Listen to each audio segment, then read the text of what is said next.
네, 인포맥스로 여는 아침 굿모닝 인포맥스. 이번에는 경제 이슈를 뜯어보는 경제 언박싱 시간입니다. 네, 오늘도 깊이 있는 소식을 쉽고 재미있고 정확하게 알려드릴 텐데요. 오늘이 10월 13일입니다. 그리고 그제였던 10월 11일부터 2년 7개월 만에 일본 무비자 관광이 가능해졌다는 소식 많은 분들이 들으셨을 텐데요. 네. 뭐 그동안 억눌렸던 여행에 대한 수요가 폭발적으로 늘어나면서 요즘에 비행기표 구하기 어렵다 이런 이야기도 많이 나오고 있습니다. 맞습니다. 주변에서 해외여행 이제는 가보겠다고 예약을 하는데 맞아요. 예약이 잘 안 되거나 비행기값이 너무 비싸고. 너무 비싸고. 그쵸. 그렇습니다. 일단 말씀하신 대로 이제 코로나가 이제 엔데믹으로 가면서 네. 여행이 세계 국경이 다시 열리고 있죠. 네. 관련 업종에 대한 분석, 해외여행 수요 두루두루 유창희 경제평론가와 함께 들어보겠습니다. 평론가님 안녕하세요. 안녕하십니까. 네. 코로나 엔데믹이 진짜 오기는 하나 네. 봅니다. 이제 왔어요, 이제. 일본이 이제 무비자 여행을 네. 이제 재개하면서 여행 시장이 정상화된다. 이런 기대감이 커지고 있죠. 그렇죠. 원래 이제 지난 3월 초에 뭐 트래블 법을 시행이라고 해가지고 네. 주요 국가들하고 여행을 좀 원활하게 할 수 있게끔 어떤 제도를 했는데 이제 쉽게 안착되지 못했었어요. 그때까지만 해도 이제 코로나가 좀 계속 진행 중에 있었으니까. 네. 근데 이제 최근 들어서 이제 뭐 우리나라, 일본을 중심으로 해서 여행 규제를 좀 완화하고 있는 것 같아요. 이미 9월부터는 이제 입국자에 한해서 PCR 검사가 이제 우리나라하고 일본은 폐지가 됐죠. 그렇죠. 그거 자체만으로도 상당히 큰 것이 어쨌든 이 검사를 하고 안 하고의 거 자체가 여행 심리를 맞아요. 자극하는 게 있고, 예, 예. 그리고 이제 그 자가 격리 시간도 이제 아예 없어지는 부분들이 네. 도입이 됐죠. 예. 그래서 그런 것도 여행을 증가시켰고, 일본 같은 경우는 기존에 보면은 이제 이런 뭐 PCR 검사도 있었고, 일일 입국자 한도를 5만 명을 제한하고 있었어요. 네. 그런 부분들을 최근에 좀 해제를 했고, 음. 그리고 여행을 하되 패키지 여행, 단체 여행만 허용을 했었던 부분들인데, 이번에 무비자 입국 허용을 하면서 이제 개인 자유 여행도 좀 허가를 하면서 조금 더 활성화시키려고 하고 있습니다. 그래서 네. 약간 이제 경기가 좀 안 좋은 부분들을 여행 수요로 좀 관광 수요로 좀 회복하려고 하고 있고, 네. 무엇보다 일본이 지금 뭐 전 세계 마찬가지지만 달러 강세 때문에 이제 통화가 약세 아니겠습니까? 네. 근데 일본 엔화 약세가 더 강하다 보니까 이 엔화 약세를 활용을 해서 적극적으로 여행을 좀 홍보하고 있습니다. 우리나라 같은 경우도 최근에 나온 뉴스를 보면 이제 아이폰 13 같은 거요. 14 새로 나온 건 네, 네. 모르겠고, 네. 13 같은 경우는 일본에서 샀을 때 더 싸다라고 해요. 네, 가장 싸다는 뉴스가 나오긴 했습니다. 네, 그런 것처럼. 그러니까 물론 이제 아이폰 때문에 일본을 여행하진 않겠지만, 네, 그만큼 예전에 보면은 일본 하면 좀 비싼 국가. 그렇죠. 비싼 이런 여행지죠. 네, 이미지가 있었는데, 네네. 이제 엔저 때문에 그런 느낌이 많이 해소가 되다 보니까, 뭐 여행 규제도 완화가 되고, 또 가까운 거리, 한두 시간이면 가지 않습니까? 그쵸. 그런 부분들 때문에 일본 여행 수요가 지금 많이 늘어나고 있다고 합니다. 그렇군요. 그런데 아까 저희가 얘기를 잠시 했지만 표를 구하는 것도 어렵고 구했는데 이게 생각보다 너무너무 가격이 네. 높아서 그쵸. 놀랄 수밖에 없는 상황이라고 맞습니다. 하더라고요. 예. 저 같은 경우도 원래는 이제 올 겨울 정도에 네네. 괌으로 여행 가려고 했었어요. 네. 그래서 여름에 좀 여기저기 좀 알아봤는데, 네.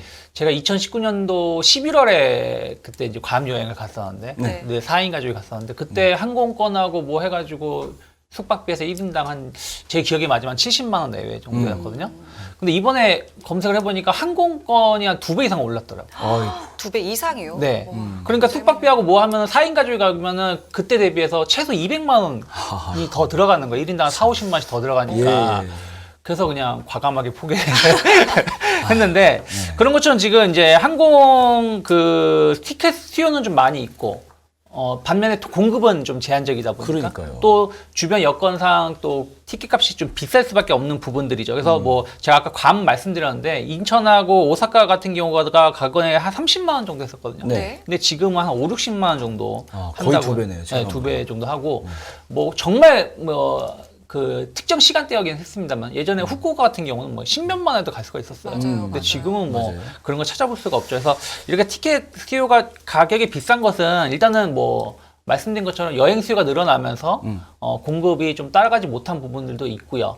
그리고 뭐 유가라든지 네. 이런 부분들도 좀 있는데, 그렇죠. 제일 중요한 거는 공급이 아직까지는 못 따라가고 있는 것 같아요. 이게 이제 예를 들어서 뭐 국내에서 어떤 여행 그 수요가 늘어나면 열차를 늘린다든가 그렇죠. 혹은 버스 배차 간격을 더 줄이면서 더 늘릴 수가 있지만 비행기는 그게 안 되거든요. 항공편을 이렇게 계획에 맞춰서 늘려야 그렇죠. 되는데 그게 맞춰야 안 되고 되는 또 거죠. 국가별로 이런 그렇죠, 승인도 네. 떨어져야 되고 또 하나는 물론 영국에 한해서 말씀드린 거지만 영국 같은 경우는 공항을 관리하는 직원이 상당히 부족하다고 해요. 그래서 항공사들한테 그 전체 탑승률을 한 70% 이하로 운행을 하라 이렇게 얘기가 나오고 있다고 합니다. 그러니까 이런 부분들이 해소가 잘 안 되다 보니까 공급이 계속 원활하게 늘어나지 않고 그러니까 가격은 올라가는 부분들. 그렇군요. 이런 부분들은 한 내년 한 상반기까지는 좀 지속될 가능성이 높지 않을까 좀 판단하고 있습니다. 그렇군요. 게다가 이제 겨울 방학이 이제 임박했잖아요. 네. 예, 겨울 방학 시즌은 이제 여행 수요가 크게 늘어나는 시기인데 여행 비행기 티켓 값이 좀 잠잠히 지르면 시간이 좀 걸릴 것 같아요. 그죠? 그쵸. 그럼 실제적으로 이제 여행 수요하고 이게 맞춰줄 수 없으면 수요가 증가하리라는 보장이 없잖아요.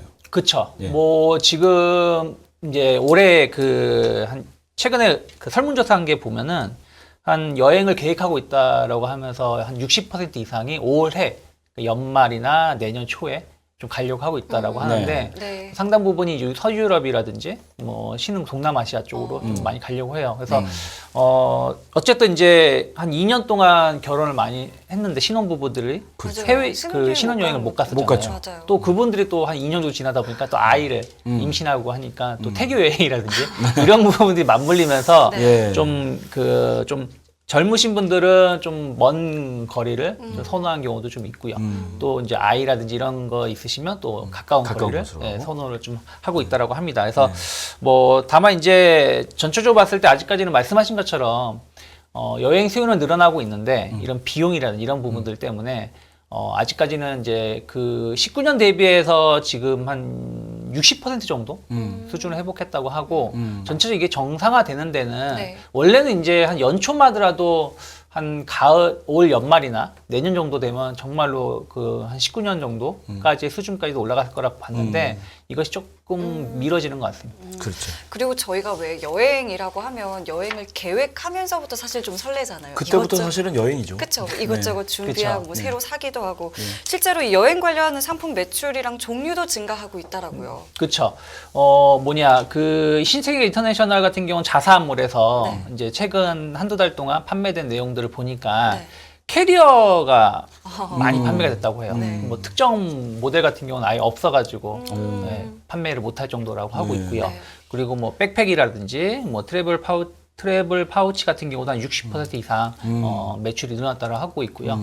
그리고 이제 우리가 이제 여행을 많이 가게 되면 장거리 노선보다는 좀 단거리 노선을 많이 가잖아요. 그렇죠. 뭐 좀 더운 지역에 동남아라든지 이런 쪽 가는데 그러다 보니까 수영복이라든지 뭐 선글라스라든지 이거 원래 여름에 그렇겠네요. 수요가 많이 늘어나는데 최근 들어 수영복은 한 120% 정도 늘어났고요. 선글라스 같은 경우도 한 80% 이상 수요가 늘어났다고 합니다. 그래서 이런 여행 관련된 상품들 많이 판매가 되고 있고 또 뭐 나가는 사람도 많이 있지만 또 국내 들어오는 사람들도 많이 있거든요. 그렇죠. 그래서 통신사들 같은 경우는 예전에는 뭐 로밍이라든지 뭐 유심 카드 교체 이런 서비스를 했다라면 지금은 그 eSIM 요금 성불제 같은 그런 카드도 도입했다고 합니다. 그래서 조금 더 수월하게 외국인들이 자기 폰을 가지고 예. 그렇죠. 활용할 수 있게끔 한 상품도 있고 여행 상품이 늘어나다 보니까 원래 이제 우리가 이제 엔데믹으로 가면서 네. 이커머스 시장이 조금 위축되고 있는 부분들이 좀 그렇죠. 있거든요. 그렇죠. 아무래도 이제 팬데믹 시절에는 이커머스가 그렇죠. 활성화됐죠. 집에 있다 보니까 네. 좀 더 쇼핑을 많이 하고 이런 부분이 있어서 좋았지만 엔데믹으로 가면서 그게 네. 줄어들었는데 오히려 이제 여행 상품 관련해서 매출이 늘어나다 보니까 또 여행 상품 단위가 또 크지 않습니까? 그렇죠. 네, 그러다 보니까 뭐 이커머스 관련된 기업들도 조금 숨통을 좀 튀고 있다는 얘기는 들리고 있습니다. 반대로 우리나라를 방문하는 해외 여행객들의 지금 추이는 어떤지도 궁금해지는데 어떻습니까, 이건? 뭐 아주 뭐 적다 많다라고 말할 수는 없습니다만은 지난 8월 같은 경우만 본다라면 한 31만 명 정도 추산하고 있어요. 작년하고 비교하면 한 3배 정도 늘어났다고 하고 있는데 네. 뭐 오징어 게임이라든지 뭐 BTS 뭐 이런 한류 열풍들 때문에 다른 나라에서 우리나라에 대한 관심도가 많아지고 있고 이제 이것들이 규제가 좀 풀리면서 많이 유입 들어오고 계신 것 같아요. 그렇죠. 최근에 보면은 이렇게 서울역이라든지 네. 강남 이제 이렇게 지하철 같은 거 이렇게 제가 이동해 보면은 예전에 못 봤었던 거다가 이제 그 배낭 메시거나 캐리어 들고 가족끼리 이렇게 오시는 분들 많이 있으시더라고요. 그래서 이런 걸 많이 보는 거 이렇게 자주 접하는 거다 보니까 아무래도 좀 우리가 많이 나가기도 하지만 또 반대로 또 많이 국내로 유입되고 있지 않나 보고 있습니다. 제가 이태원에 살거든요. 근데 이태원은 전통적으로 해외 관광객들이 많이 찾는 장소이기도 한데 지난 2년간은 정말 보기가 힘들었어요. 근데 최근에는 굉장히 그때보다는 많이 보이는 게 사실입니다. 네. 많이 입고가고 있구나라는 걸 체감할 수 있었는데 어쨌건 이 갓달러 지금 환율 얘기를 좀 안 할 수가 없는데 네. 갓달러, 킹달러 정말 달러 환율이 너무 높아서 비행기 티켓 값도 높아지고 해외여행 비용도 늘어나고 근데 이제 이 고환율에 직격탄을 맞는 업체가 또 면세점 아니겠습니까? 네. 예, 어느 정도 타격이 좀 예상됩니까?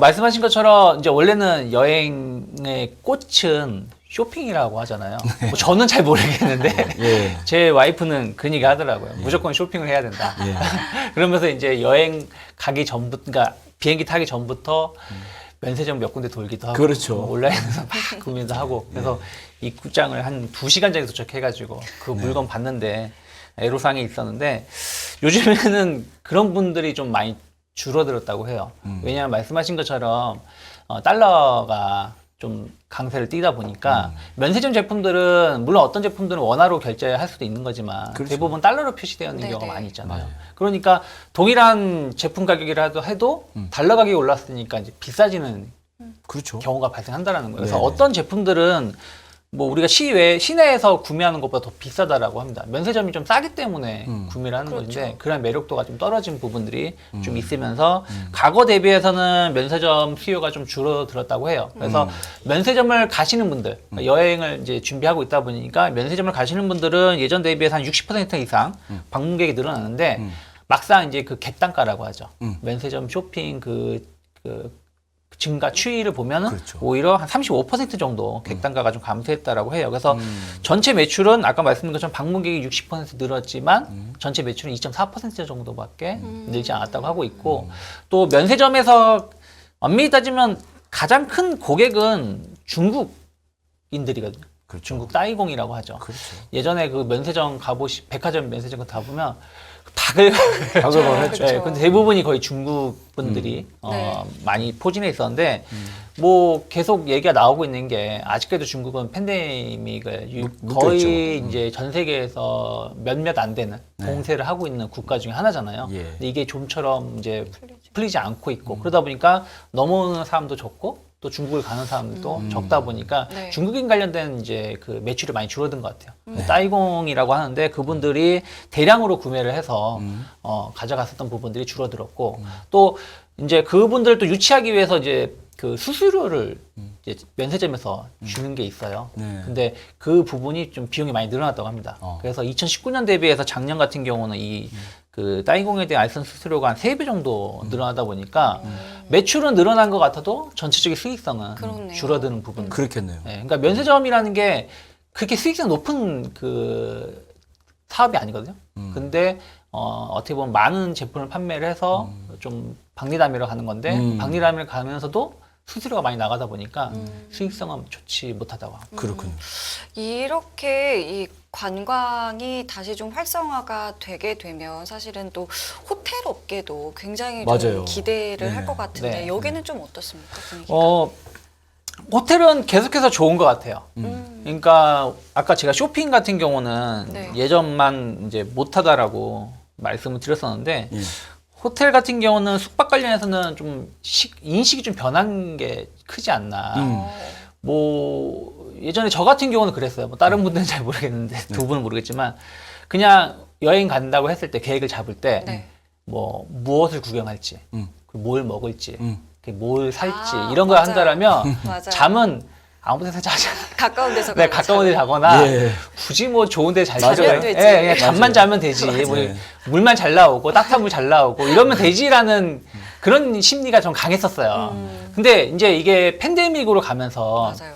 야외 활동을 못 하고 실내에서 활동을 많이 하게 되고 맞아요. 그러니까 여행을 가더라도 좀 호텔 내부에서 묵거나 이런 것들이 많아지다 보니까 아무래도 좀 이제 좋은 곳에서 서비스가 좀 좋은 곳 그리고 좀 안전한 곳 물론 이제 뭐 저렴하다고 해서 뭐 위험하다는 건 아니지만 좀 이제 청결 이런 부분을 많이 따지게 되다 보니까 그래요. 조금 더 좋은 호텔을 이용을 많이 하잖아요. 그래서 뭐 호캉스란 말 용어도 생길 정도니까요. 그렇죠. 네. 그러다 보니까 이제 그런 인식들이 좀 이제 어떤 여행 문화가 좀 변화가 되면서 조금 다른 부분은 줄이더라도 아직까지는 이제 코로나라는 걱정거리가 좀 있다 보니까 좀 호텔 관련해서는 좀 비용을 좀 덜 아끼는 부분이 있는 것 같아요. 잠은 좀 제대로 자자. 네, 뭐 그런 깨끗하게 분위기로 자자. 좀 가고 있는 것 같습니다. 맞아요. 그래서 국내 주요 좀 호텔 그 기업들의 이제 3분기 매출을 추정해 보면 네. 호텔신라 같은 경우는 3분기 매출이 한 1조 2천억, 영업이익이 369억 정도를 예상하고 있어요. 네. 물론 이제 호텔신라는 면세점 매출이 포함되어 있는 부분들이라서 네. 조금 다르게 봐야 되겠습니다만은 뭐 매출이 한 전년 대비해서 한 24%, 영업이익 한 77% 증가를 예상하고 있고요.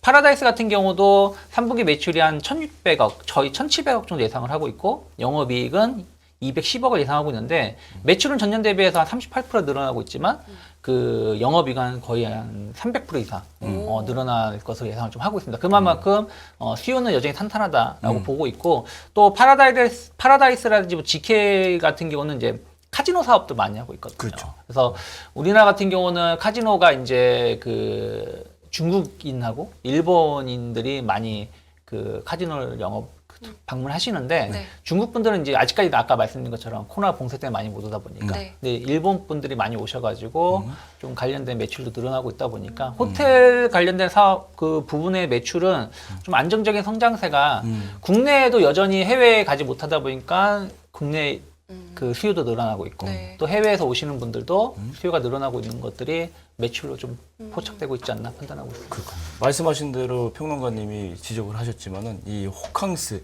이게 이제 외국인들만 호텔을 주로 이용하는 게 아니라 이제 내국인들의 맞아요. 호텔을 이용하는 네. 비율이 늘어나다 보니까 또 새로운 품목도 있다 이렇게 들었는데 네. X세대인 저로서는 좀 상상 못할 일인데 팬데믹 때문에 여행과 일을 그러니까 호텔에 가서 일도 일을 겸하고 네. 이런 현상도 있다는데 이것도 좀 수요에 뭐 도움이 되는 건가요? 뭐 워케이션이라고 해요. 네. 워크랑 뭐 베케이션을 합쳐서 네. 뭐 워케이션이 표현하는데 일과 휴가를 동시에 즐긴다는 신조어인데 네. 저는 사실은 아직 뭐 이런 걸 썩 좋아하는 편은 아니고 좀 여행은 여행이고 일은 일인데 네. 굳이 여행까지 가서 일을 해야 될까라고 하지만 요즘에는 이제 예전하고는 좀 많이 이제 그 일을 하는 그러니까 업무의 방향이 좀 바뀌고 있는 것 같아요. 네. 방송 같은 경우도 요즘 유튜브라든지 이런 개인 채널이 많이 늘어나고 있는 것처럼 네. 뭐 생산직은 그럴 수 없겠지만 조금 이제 연구 개발이라든지 맞아요. 뭐 이런 쪽은 좀 변화를 좀 두고 있는 것 같아요. 특히 이제 그전에는 재택근무라든지 뭐 이런 부분들에 대해서 이게 정말 실효성이 있나 없나라는 약간 논쟁이 좀 있었는데 초반에는 그렇죠. 그런 게 있었죠. 네. 근데 이 코로나 때문에 반강제적으로 할 수밖에 없는 상황 아니었습니까? 그렇죠. 출근하지 못하니까. 그래서 한 2년 정도 해보니까 나쁘지 않다. 그러니까 좀 집에서 일을 한다고 해도 뭐 나태하지 않고 물론 이제 일론 머스크 같은 경우는 왜 재택근무하냐 나와서 일을 해라 뭐 예. 이런 얘기를 하지만 뭐 전체적으로 봤을 때 재택근무를 하든 원격근무를 한다고 해서 뭐 생산성이 엄청 떨어지거나 효율성이 떨어지지 않는다는 것이 좀 확인되다 보니까 기업들이 좀 그런 것들을 많이 좀 이제는 활용을 하려고 하는 것 같아요. 그래서 뭐 네이버는 뭐 하이브리드 워크 2.0이라고 해서 시차가 4시간 이상만 나가지 않는다라면 뭐 일본에도 법인이 있고 뭐 태국이라든지 이런 데로도 법인이 있다 보니까 좀 그런 부분들을 좀 조율을 할 수 있게끔 변화를 주는 것도 있고 뭐 카카오 같은 경우도 뭐 격주 단위로 뭐 4일 근무 이렇게 도입을 하고 있다고 해요. 그래서 이게 정말 경제적인 효과가 있는지 없는지를 한국 그 관광공사가 한번 시범적으로 몇 개 테스트를 좀 해봤나 봐요. 네. 그러니까 뭐 그 분석 결과 뭐 직접적인 효과는 한 3,500억 정도 생산 유발 효과가 나오고 또 전체적인 파급 효과는 한 4조 5천억 정도 된다. 그리고 고용 유발 효과는 27,000명이 된다고 하는데 이런 것보다 제일 중요한 거는 제일 좀 지방자치단체가 관심이 있어 하는 거는 결국에는 지금 직장이 대부분 서울, 경기, 수도권에 있다 보니까 과밀화가 되는 부분들이잖아요. 그렇죠. 근데 이제 이런 뭐 재택 근무라든지 원격 근무가 좀 활성화가 된다라면 굳이 복잡한 도시에 있는 것보다는 교회라든지 이런 쪽에서 일을 할 수 있게끔 뭐 한다라면 조금 이제 지방 도시가 좀 지방 경기가 좀 활성화될 수 있는 부분들이 좀 있다 보니까 뭐 강원도라든지 뭐 제주도 같은 이런 지역에서는 뭐 예를 들어서 뭐 호텔을 조금 개조를 한다든가 기존의 건물들을 좀 개조를 해서 워케이션에 얼마게 네, 밝게끔 해서 좀 이런 그 지원 같은 걸 좀 해주려고 준비 중에 있다라고 하는데 아직까지는 이제 시범 단계가 아닐까 판단하고 있습니다. 그래도 뭐 이제 MZ 세대 입장에서는 이걸 복지로 보기도 한다고 하니까. 그렇죠. 네, 저희 그럴만해요. 네. 저희 팀도 이제 워케이션을 예? 갈 수 있을까라는 아직 생각도.